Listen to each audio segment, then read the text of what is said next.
అందరికీ నమస్కారం అండి. నేను మీ ఉమా మహేశ్వరిని. కొంతమందికి నేను తెలిసుంటాను. కొంతమందికి తెలీదండి. మాది కొత్తది ఒక చిన్న యూట్యూబ్ ఛానల్.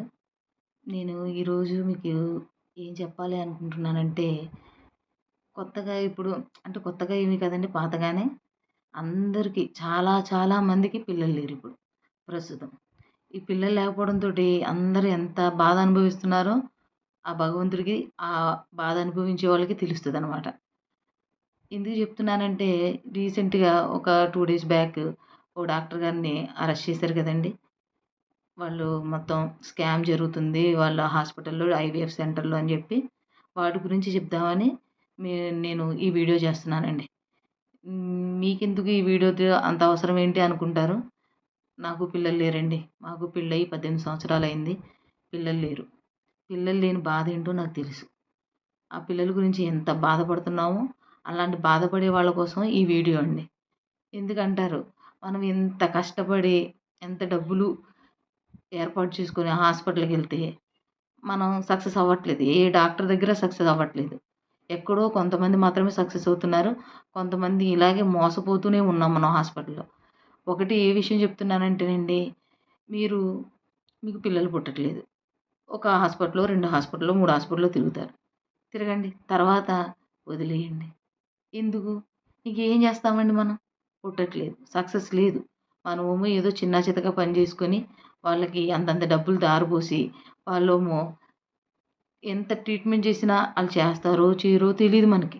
ఏం జరుగుతుందో కూడా మనకు తెలీదు. అంతా బానే ఉందంటారు. లాస్ట్‌లో ఫెయిల్యూర్ అయిపోయిందంటారు. అది మనం తట్టుకోలేం. అందుకే నేను చెప్తున్నానండి. పిల్లలు లేని వాళ్ళు వీలైతే ఒక 2 మనం మామూలుగా ప్రయత్నం చేస్తాం కదండీ! రెండో, మూడో హాస్పిటల్‌కి తిరుగుతాం. అలాంటప్పుడు ఆ తిరుగుతున్నప్పుడే తెలుస్తది మనకు పుడతారా? పుట్టరా అని. పుట్టకపోతే బాధపడకండి. వదిలేయండి. ఎందుకంటే నేను అలా తిరిగి, తిరిగి, తిరిగి మాకు పెళ్ళయి 18 సంవత్సరాలయిందండి. పిల్లలు లేరు. ఎందుకంటే నేను చెప్తున్నాను. పిల్లలు లేరు. ఆ బాధ ఎలా ఉంటదో నాకు తెలుసండి. ఎక్కడికెళ్ళినా ప్రతి చోట ఇంక ఎక్కడికి అంటే కొంతమంది ఇంక మనం చెప్పలేమండి. నేను ఒక పక్కా పల్లెటూరులో ఉంటాను. నా గురించి చెప్పాలంటే నేను చూస్తే చాలా స్ట్రాంగ్‌గా ధైర్యం అనమాట నాకు. నేను ఎవ్వరి ముందు పిల్లలు లేరన్న మాట రానివ్వను. ఎందుకు? వాళ్ళ ముందు మనం చులకన అవ్వకూడదని. ప్రతి ఒక్క చోటండి. ఒక ఆవిడుంటది. మా ఇంటి పక్కనే ఉంటారు కొంతమంది. ఏమంటే మాకు పెళ్లయింది. నాకు భర్తున్నాడు. చక్కగా ఉన్నాం మేము గూడా. కాకపోతే ఏంటంటే, ఏదైనా అకేషన్, ఏదైనా పెళ్ళిళ్ళు ఏదైనా జరుగుతున్నాయనుకోండి, కనీసం పసుపు, కుంకుమ ప్లేట్ అందించడానికి కూడా మేము పని చేయమండి. పిల్లలు లేకపోతే ఇంక దేనికి పని చేయరండి అని ఒకసారి అనిపిస్తదండి. కాకపోతే అయన్నీ పట్టించుకుంటే మనం బ్రతకలేం. వీళ్ళకి ఏం తెలుస్తుంది? హాస్పిటల్‌కెళ్తాం. అక్కడ ఎన్ని ఇంజెక్షన్‌లు ఏయించుకుంటాము, ఎన్ని బాధలు పడతాం. ఆళ్ళేమో సరిగ్గా సమాధానం చెప్పరు. ఫస్టేమో ఏం చెప్తారండి, మా మంచిగా చెప్తారనమాట. ఇది ప్రాసెస్ చేయండమ్మా, ఇలా ఇలా జరుగుతది, ఇంత ఖర్చవుతుంది, మీకు బానే సక్సెస్ అవుతది, అది ఇది అని చెప్తారు. తర్వాత ఆ ట్రీట్మెంట్ మొదలైన తర్వాత ఇంక వాళ్ళేం సమాధానం చెప్పరండి. మనం అడుగుతున్నా కూడా చెప్పరు. ఆఖరికి ఫెయిల్యూర్ అయిపోయిన తర్వాత, ఇది ఫెయిల్యూర్ అయిపోయిందమ్మా. ఇంక నెక్స్ట్ ప్రాసెస్‌కి ఇంక ఇన్ని లక్షలు ఖర్చవుతుంది. మీరు రండి అని చెప్తారు. అంతే కదండీ! ఎందుకంటేనండి ఈ విషయం ఎందుకు చెప్తున్నానంటే, చాలామందండి సామాన్యులు అది కష్టపడి సంపాదించి డబ్బులు తెచ్చుకున్న వాళ్ళు దాచిపెట్టి, దాచిపెట్టి ఐవీఎఫ్ సెంటర్‌ల చుట్టూ తిరుగుతున్నామండి. అలా తిరక్కండి. మాకు డబ్బుంది, ఆస్తుంది, ఎంత ఖర్చయినా పర్లేదు అని ఉంటారు కదండీ కొంతమంది. వాళ్ళు తిరిగినా తప్పులేదండి. కానీ సామాన్యుడు తిరక్కండి. ఎందుకంటే సక్సెస్ అవ్వం మనం. ఎవ్వరో ఒకళ్ళు మాత్రమే సక్సెస్ అవుతారు. మిగతా వాళ్ళెవ్వరూ సక్సెస్ అవ్వరండి. ఎందుకు చెప్తున్నానంటే డబ్బు నాశనం చేసుకుంటాము. ఒకవేళ మనం అంత ఖర్చు పెట్టిన తర్వాత దేవుడి దయ వల్ల పుట్టారు అని అనుకుందామండి. పుట్టిన తర్వాత ఏమవుతుంది? వాళ్ళకి సరైన జీవితాన్ని ఇవ్వగలమా అండి మనం? వాళ్ళకి సరైనది అసలంటే ఇప్పుడున్న జనరేషన్‌లో కాస్ట్‌లీగా చదివించాలి ఆళ్ళని. కాస్ట్‌లీగా ఫుడ్డు అంతా కాస్ట్‌లీయే అనమాట. లేకపోతే ఏం తల్లిదండ్రులు మీరు అని వాళ్ళ చేతే మనం తిట్టించుకోవాలి. అలాంటి పరిస్థితులు మనం తెచ్చుకోకూడదండి. బతుకుదాం. ఎందుకంటే భగవంతుడు ఇచ్చాడు ఈ జీవితాన్ని. బ్రతకాలి. మళ్ళీ డిప్రెషన్‌లోకెళ్ళిపోయి మాకు పిల్లలు లేరు, పిల్లలు లేరు, పిల్లలు లేరని బాధపడితే, మనం ఆరోగ్యం పాడైపోయి హాస్పిటల్ చుట్టూ తిరుగుతూ, ఓ పక్కన భర్త బాధపడుతూ ఉంటాడు. ఒకడు మనం బాధపడుతూ ఉంటాం. దీంట్లో ఫస్టు మనకి ఏంటంటే భర్త మంచివాడయ్యి మన ఇద్దరం భార్యాభర్తలిద్దరూ మనం పిల్లలు లేకపోయినా బతకగలం అనే ధైర్యాన్ని ఇద్దరూ తెచ్చుకొని మంచిగా బతికితే అసలు వాళ్ళ లైఫ్ ఇంక అసలు బాధే ఉండదండి. కాకపోతే భర్త మనకు సపోర్ట్ చేయాలి. మనం కూడా ఒకవేళ భార్య వల్ల పిల్లలు పుట్టకపోయినా, భర్త వల్ల పిల్లలు పుట్టకపోయినా ఆళ్ళిద్దరు మాత్రం ఎప్పుడు కలిసుండాలండి. ఎందుకంటే మనం పెళ్ళిళ్ళయ్యి ఒకవేళ పిల్లలు పుట్టినా కూడా పెళ్ళిళ్ళు చేస్తాం, అన్నీ చేస్తాం. ఫైనల్‌గా ఉండేది భార్యాభర్తలే గదండీ! అందుకే నేను చెప్తున్నానండి. పిల్లలు లేని వాళ్ళు ఏది బాధపడకండి. మనం ఎదుటివాడి ముందు మాత్రం పిల్లలు లేరు, లేరు అని చెప్పి చులకనవ్వకండి. ఎందుకంటే వాళ్ళకి మనం లోకువైపోతాం. మన బాధని వాళ్ళు ఏంటంటే ఇది ఏడుస్తుంది గదా! ఇంకా ఏడిపించాలి దీన్ని అని అనుకుంటారు. అలా చేసుకోకండి ఎప్పుడు. ఎందుకంటే మనం ధైర్యంగా ఉండాలి. ఆ మాటని ఎవ్వరి ముందు అంటే తెలియనివ్వకూడదు. ఉన్నారు, ఉంటారు, పుట్టకపోయినా పర్లేదు మనకి అని స్ట్రాంగ్‌గా ఉండాలి. డిప్రెషన్‌లోకెళ్ళిపోతే మన హెల్త్ పాడైపోతదండి. ఇంట్లో మొత్తం సిస్టమ్ అంతా పాడైపోతది. మనం ఎలా ఉంటున్నాము, మన ఆరోగ్యం అన్నీ పాడైపోతాయన్నమాట. అందుకే నేను ఒక్కటే విషయం చెప్తున్నానండి. మీకు నమ్మకస్తుడైన డాక్టర్ ఉంటే మీరు ట్రీట్మెంట్ చేయించుకోండి. లేకపోతే చేయించుకోకండి. ఎందుకంటే నేను గూడా ఒక 10, 15 లక్షల దాకా ఖర్చు పెట్టి ఎందుకు అంటే ఇంకా విరక్తి చెంది నేను హాస్పిటల్‌కి తిరగట్లేదండి. ఒక్కొక్కసారి హాస్పిటల్‌లో తిరగడం వల్ల వెయిట్ ఎక్కువైపోతాము. ఒక్కొక్కసారి నీరసమైపోతాము. మనకి చేసి పెట్టేవాళ్ళు ఎవరు ఉండరు. అందుకేనండి మొత్తం అనమాట. ఈ అమ్మలక్కలు వీళ్ళందరూ ఉంటారు కదండీ! వాళ్ళు చెప్తుంటారు. ఆ హాస్పిటల్‌కెళ్ళొచ్చు కదా! ఈ హాస్పిటల్‌కెళ్ళొచ్చు కదా! అదా, ఇదా అని బోలెడు చెప్తుంటారు. వాళ్ళకేం తెలుసండి? పడ్డవాడికి ఖచ్చితంగా తెలుస్తుంది.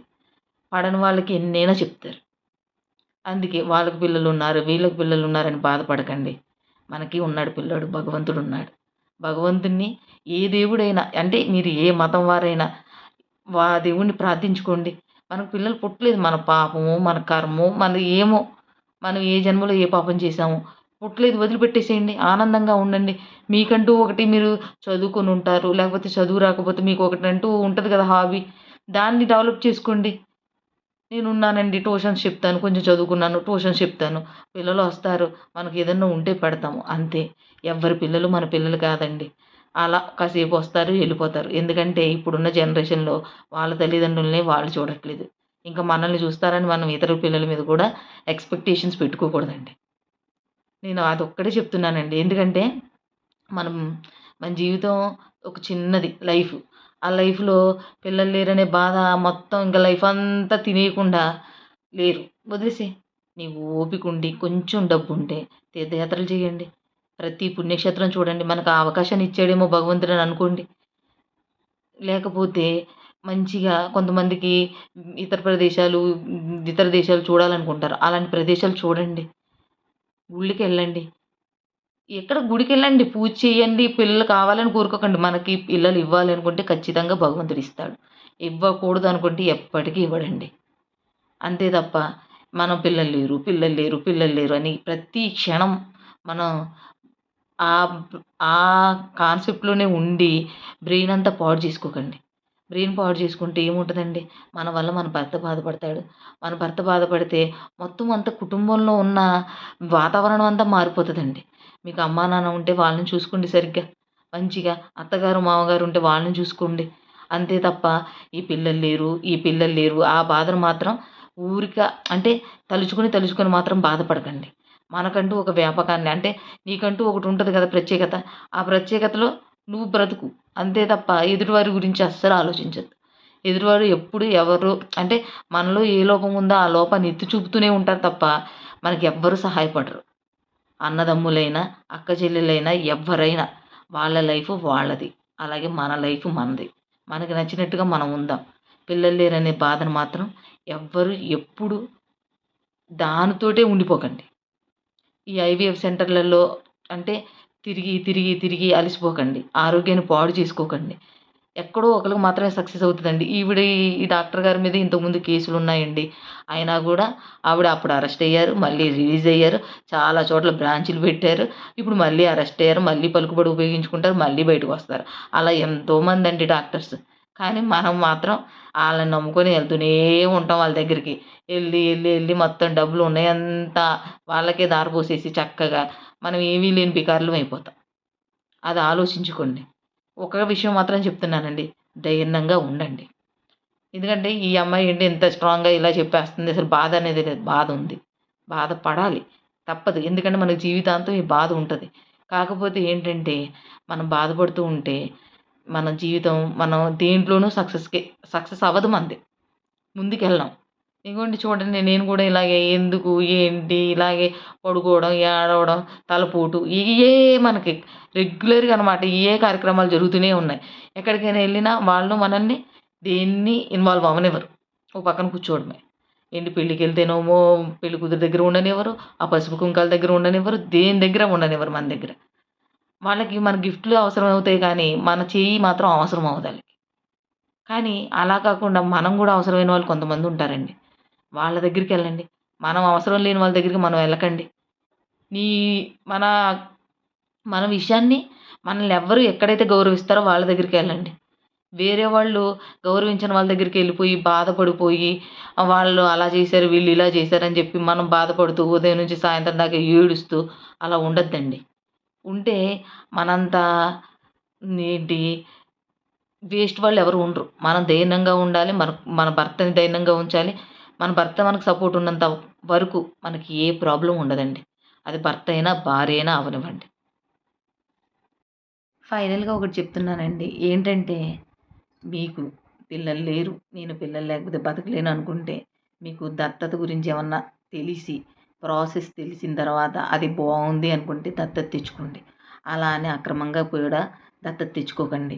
ప్రాపర్‌గా గవర్నమెంట్ ద్వారా దత్తత తెచ్చుకోండి. ఎందుకంటే మనకు తెలీదు. ఒకవేళ ఎక్కడెక్కడో పిల్లల్ని తీసుకొని తెచ్చుకుంటాం.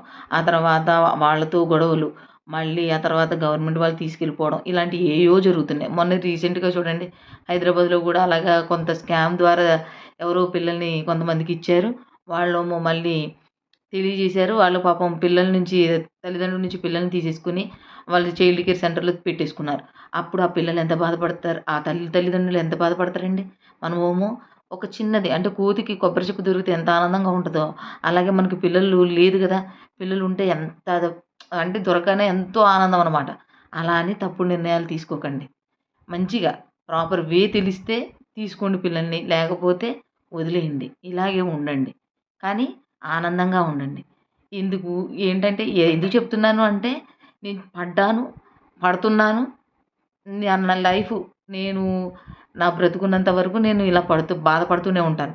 అందరూ అంటుంటారు, అందరూ చెప్తుంటారు గానీ, వాళ్ళు చెప్పినంత ఈజీ కాదు ఏదీని. కాకపోతే మనం లైఫ్ కాబట్టి మనం జాగ్రత్తగా ఎందుకు ఇప్పుడు ఎలాగో పుట్టలేదు. ఆ బాధ ఉంటది. ఖచ్చితంగా ఉంటది. ఎవ్వరికైనా ఉంటది. కాబట్టి ఆ బాధని పక్కకు పెట్టి, నీ లైఫ్‌లో నువ్వు ముందుకు ఎళ్ళు. అంతే. డబ్బులు సంపాదించుకో, గుడికెళ్ళు, అన్నదానానికి డబ్బులిచ్చుకో, ఏదన్నా మంచి పని చెయి. అంతే తప్ప పిల్లలు లేరు, పిల్లలకయ్యే ఖర్చు భగవంతుడికి లేకపోతే పేదవాళ్ళుంటే ఆ అన్నదానానికి. పేదవాళ్ళంటే ప్రత్యేకంగా ఇప్పుడు ఈ రోజుల్లో పేదవాళ్ళా, ఉన్నవాళ్ళా అనేది ఎవరు కూడా తెలియట్లేదు. కాబట్టి గుడిలో బోలెడు మందికి భోజనాలు పెడుతున్నారు. ఆ భోజనాలకి నీ వంతు సహాయం చెయి. అంతే తప్ప ఈ బాధ మాత్రం పడుతూ జీవితాంతం ఇదే ఆలోచిస్తూ నీ ఆరోగ్యాన్ని పాడు చేసుకొని, నీ కుటుంబాల్లోని వాళ్ళ ఆరోగ్యాన్ని మాత్రం పాడు చేయకండి. ఎందుకు చెప్తున్నానంటే నేను పడ్డాను. కాబట్టి నేను చెప్తున్నా. మీరు ఈ విషయాలు మీకు నచ్చితే ఈ వీడియోని చూడండి. లేకపోతే స్కిప్ చేసేయండి. ఒకవేళ నాలాగా పిల్లలు లేని వాళ్ళు ఎవరైనా ఉంటే ఈ వీడియోని మీరు షేర్ చేయండి. అంతే తప్ప నేను దీన్ని వేరే ఉద్దేశంతో ఎవ్వరు గురించి నేను ఎవరిని చెడ్డవాళ్ళని చేయడానికి మాత్రం ఈ వీడియో చేయట్లేదండి. మా గురించి పిల్లలు లేని వాళ్ళు పడుతున్న బాధల గురించి చెప్తున్నానండి. అంతే తప్ప దీనివల్ల నాకు ఏమి కాదండి. నేను కూడా షేర్ చేసుకోవాలి కదా! ఎందుకంటే నేను ఎవరితో షేర్ చేసుకున్నా వాళ్ళు మనల్ని కిందకి, కిందకే చూస్తారు. ఒక అమ్మా, నాన్న తప్ప, భర్త తప్ప. ఒక్కొక్క విషయంలో అమ్మా, నాన్న కూడా మనల్ని సరిగ్గా అర్థం చేసుకోరు. ఆ విషయంలో మన భర్తే మనకు సపోర్ట్‌గా ఉండాలి. కాబట్టి మనం ఖచ్చితంగా భార్యాభర్తలు సపోర్ట్‌గా ఉండి ఏదైనా మనం ఎవ్వరు ఏమనుకున్నా మనం ఇలాగే ఉందామనే ఒక్క మంచి నిర్ణయంతో బ్రతికితే వాళ్ళ లైఫ్ చాలా బావుంటదండి. అంతే తప్ప మీరెవ్వరూ దేనికి బాధపడకుండా ఉండండి. ఇదే నేను చెప్తున్నానండి. పిల్లలు లేరని మాత్రం డిప్రెషన్‌లోకెళ్ళకండి. ఆరోగ్యాన్ని పాడు చేసుకోకండి. ఆ ఐవీఎఫ్ సెంటర్‌ల చుట్టూ మాత్రం తిరక్కండి. ఎవరో ఒక డాక్టర్ మంచి డాక్టర్ ఉంటారు. ఆ డాక్టర్ మన అదృష్టం బాగుంటే ఆ డాక్టర్ పడతాడు. దొరుకుతాడు మనకి. ఆ అదృష్టం బాగోకపోతే డాక్టర్ దొరకడు మనకి. ఇలా నాశనం అంటే ఇలా డబ్బులు పాడు చేసుకుంటూనే ఉండాలి మనం. అదేనండి. మీకు ఈ విషయం నచ్చితే వీడియోని షేర్ చేయండి. నాలాంటి వాళ్ళ కోసం. అంతే తప్ప ఇంకేమీ లేదండి. ఉంటానండి. మీ ఉమామహేశ్వరి.